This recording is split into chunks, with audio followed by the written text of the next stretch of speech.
Сәлеметсіздер ме, құрметті көрермендер. Біз Назарбаев зияткерлік мектебінің халықаралық бағытының түлектеріміз.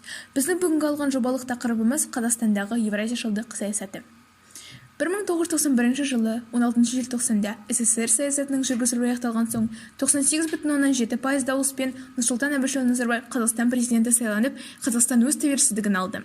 Жаңа қарқын, жаңа бастаулар.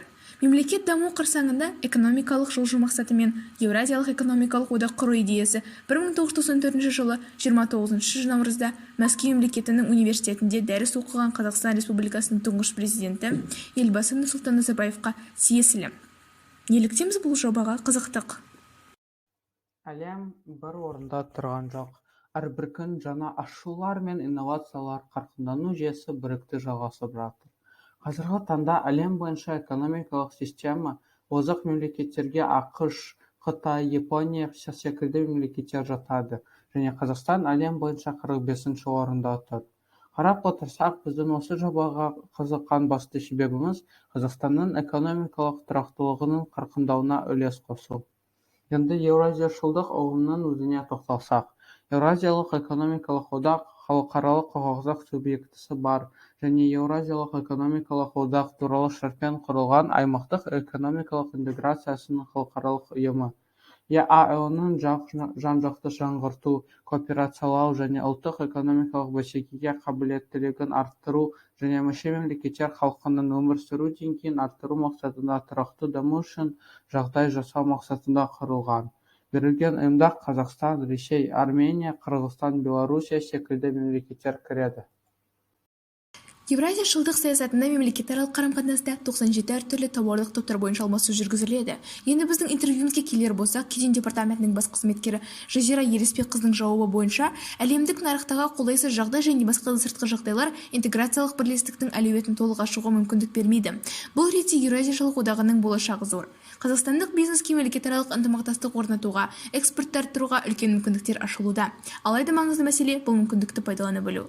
Ынтымақтастық келісілген энергиялық саясатты жүргізе алуды және энергетикалық ресурстарды, толығырақ электр энергиясы, газ, мұнай секілді ортақ нарықтарын кезең-кезеңмен қалыптастыруды көздейді. Еуразиялық одақ ортақ электр энергиясы нарығын құруды жоспарлауда. Оны құрудың әсері өндіруші және тасымалдаушы қуаттары пайдалану тиімділігін арттырады.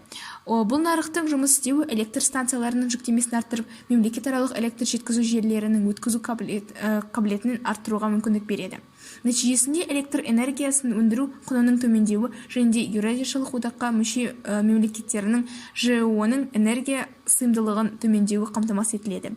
Осы және басқа салалар тығыз ынтымақтастық ірі бірлескен өндірістің тізбектерді құруға және нарықта өз орын алуға мүмкіндік береді. ЕАЭО-ның негізгі мақсаттары халықтың өмір сүру деңгейін жақсарту, жан-жақты жаңғырту, кооперациялау және әлемдік экономикадағы ұлттық экономикалардың бәсекеге қабілеттілігін арттыру мақсатында мүше мемлекеттердің экономикалық тұрақты дамуы үшін жағдай жасау. Сондай-ақ олар Еуразиялық экономикалық одақтың тұрақты жұмыс істейтін реттеуші органын Еуразиялық экономикалық комиссияны ЕЭК-ны құрды. Ол 2012 жылдың 2 ақпаннан бастап жұмыс істейді. ЕЭК-тің негізгі мақсаты ЕАЭО-ны жұмыс істеуі мен дамуы үшін жағдайларды қамтамасыз ету, интеграцияны одан әрі дамыту бойынша ұсыныстар әзірлеу.